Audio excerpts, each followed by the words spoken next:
Strap in your seatbelts, folks, because this one is going to be a long one with a lot of noticing and back referencing.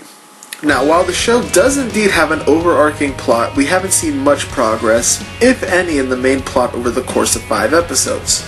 The first episode is mainly a vehicle to introduce us to our hero, villain, cast, and not always on screen, but yes, she is integral to the show, although not important enough for the theme song love interest. Episodes 2 and 3 are non-consequential fun romps mainly to simply establish relationships. Episodes 4 and 5 do introduce us to characters we will see again in the future, wink wink hint hint, but again, other than character development for our main hero, doesn't do much to affect the main story, save for maybe 1 or 2 moments. Episode 6, on the other hand, is our first real taste of progress in the story. Also, a quick note. Up until now, I have been using rips from some of my friends who upload the episodes, such as Leisha the Wolf Key, because as I had stated for my main reason of no longer uploading episodes of the show, I am missing bits and pieces because I did it on the fly with my VCR. So since I am using my own copy of episode 6, I am missing the opening before the credits. Although you aren't missing much, since all it pretty much is... Let's get to fighting! Well, I'm embarrassed. Which, by the way, to officially start this episode, turns out to be the team reviewing a past encounter and trying to find faults, which they all do except for Sparks. Oh, and Shiro, who points out it was his quick thinking that saved the day.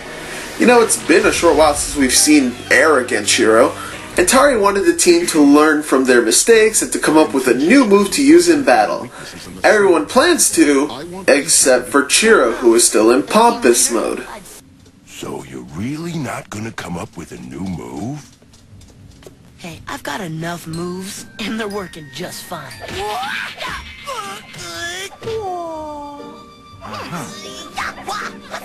Pause it right there! Look familiar?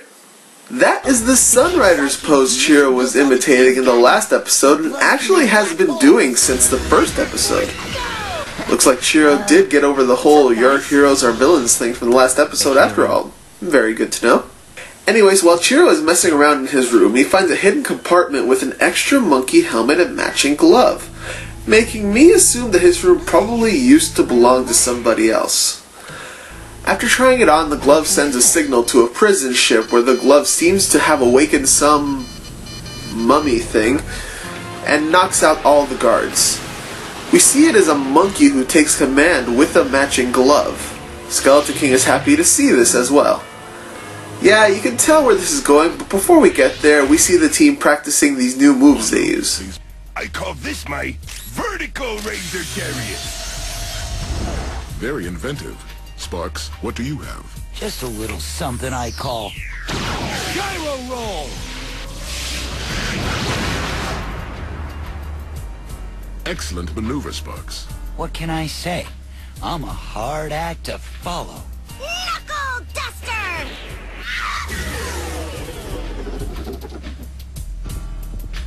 Woo! Part of its effectiveness is the surprise. So it would appear. Gibson?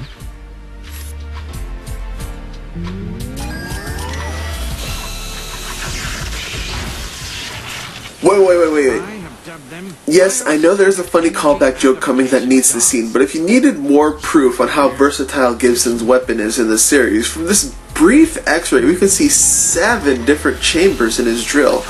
Not to mention the fact that it is a drill, so that's 8 uses. Anyways, Chiro shows the team his new discovery, which shocks the team. Here Antari gives us the lowdown on what we had already expected from the earlier scenes, and the title of the episode. There was a 6th monkey. 6th monkey? Perhaps now's the time to just show you.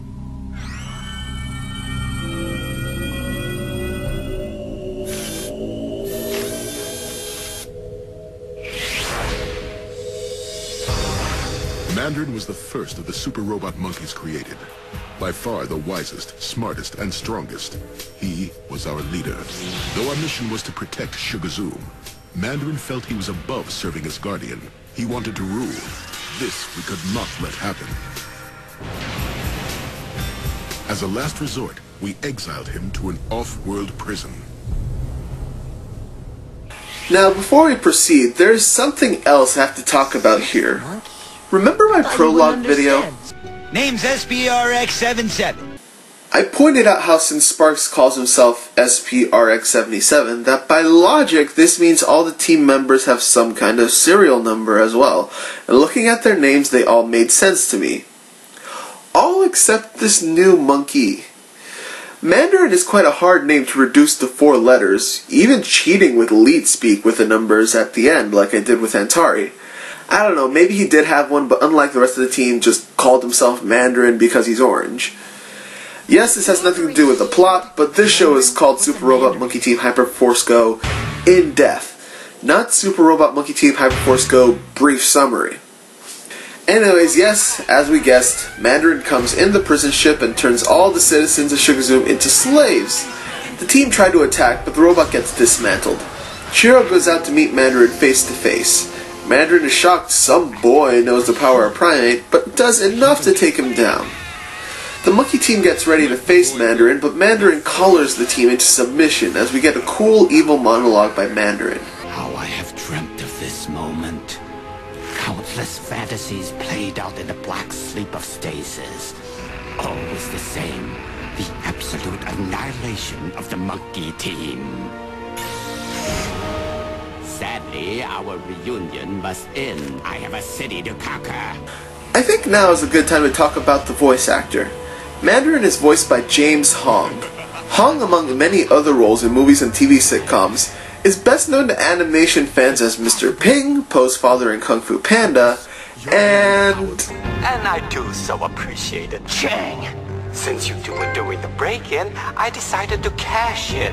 I'm sick of selling to bad boys. I'm ready to be one. Back to the episode, Mandarin decides to keep Chiro nearby as it seems Skeleton King made a deal with Mandarin for the monkey team, but for some reason Mandarin decides to keep Chiro for himself. It is here we learn that Mandarin and Skeleton King aren't exactly on the same page as Mandarin tries to cut a deal with Chiro. We have the power, Primate. We are meant for a greater purpose. You are angry, but you know I speak the truth. Why be their servant when you can rule them all? Rule over Sugarzoom? Or would you rather the Skeleton King did?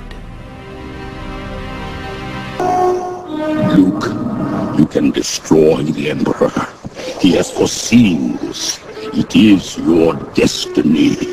Join me.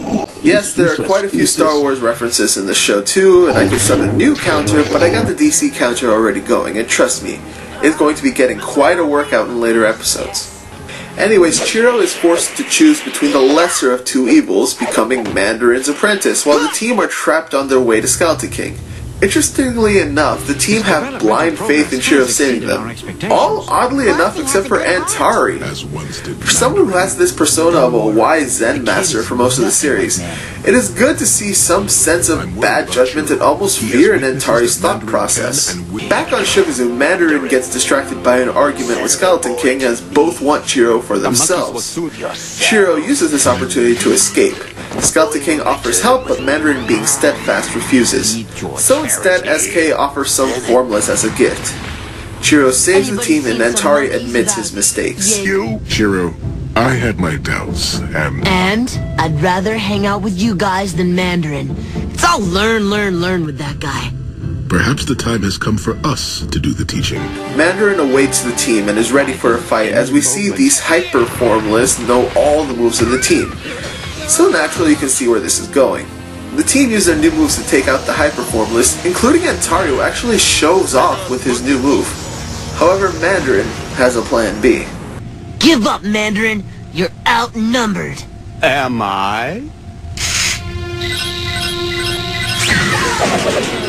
A little back door planted in the robot monkey operating system long ago.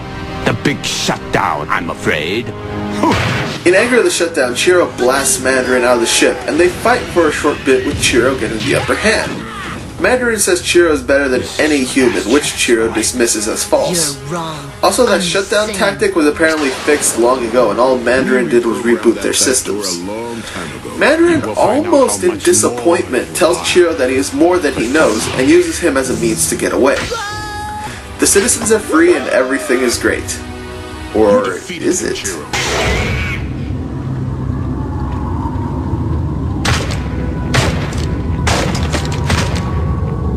You have a destiny. The time to fulfill it has come. Evil One, teach me, and I will learn. This episode is awesome for many reasons, one of which being we are actually progressing the story here, as seen by the end of this episode. Mandarin is also a great character, being a sort of anti-evil compared to Skeleton King. Skeleton King wants Sugar Zoom destroyed. He is a figure of chaos and annihilation. Mandarin, on the other hand, is about power and control, seeking tyranny of Sugar Zoom and for the citizens to call him master. This could have been a great way to have a secondary villain working outside of Skeleton King for the team to face, but for reasons coming up, let's just say it doesn't exactly end up that way. We see that Chiro's loyalty to the team is strong, and that it is equally strong back in this episode. Again, oddly enough, except for Antari. And I actually kind of like this. See, while Antari is one of my favorite characters, up until now he has been very one-note as this wise sensei character and nothing more. The fact that Antari gets legitimately worried about what Mandarin can do to Chiro and that he knows that he has had a leader turn evil before in the past gives him some kind of much needed depth, considering that everyone else in the show, except for maybe our main villain, has had this so far. Like I said, this one would be a long one. Tune in next time where we continue on with episode 7. Oh yeah, the callback joke I mentioned. I have dubbed them biostatic energy amplification darts. Oh, how about the Spin Shocker? Spin Shocker? Please, it's not a dance move. Biostatic energy amp... Gibson! Oh, very well. Spin Shocker!